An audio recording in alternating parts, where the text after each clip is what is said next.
एक छोटे से गांव में एक पुरानी हवेली थी, जिसे सभी लोग डर के साए में छोड़ देते थे। हवेली के बारे में गांव वाले कहते थे कि वहां रात को अजीब अजीब आवाजें सुनाई देती हैं और किसी ने वहां जाने का साहस नहीं किया था। गांव में एक बहादुर लड़का था, जिसका नाम विक्रम था। विक्रम को यह सुनकर भी डर का आभास नहीं हुआ और उसने तय किया कि वह उस हवेली में एक रात बिताएगा। विक्रम ने अपने दोस्त समीर को साथ लेकर हवेली की ओर बढ़ा। हवेली का माहौल बहुत ही भूतिया था। रात के अंधेरे में उन्होंने अलग अलग कमरों में गूंथी हुई रागिनियों की गूंथ और भूतिया हवा की आवाजें सुनी।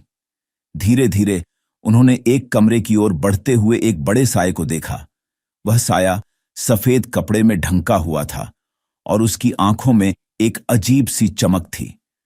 विक्रम और समीर को डर तो था, परंतु उनमें से एक ने उत्साह बनाए रखा। विक्रम ने साये से बातचीत करने का निर्णय किया और उससे कहा, कृपया मुझे डराना बंद करें यहां, ताकि हम आपकी कहानी सुन सकें। साया ने विक्रम की बातों को सुना और उसने अपनी कहानी साझा करने का राज खोला।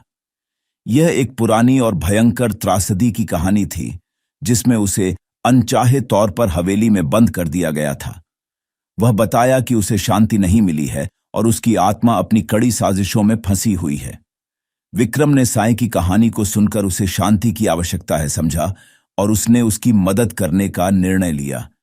उसने अपने गांव वालों को मिलकर भूतिया हवेली में एक पूजा का आयोजन किया और वहां की नेगेटिव ऊर्जा को शांति में बदला।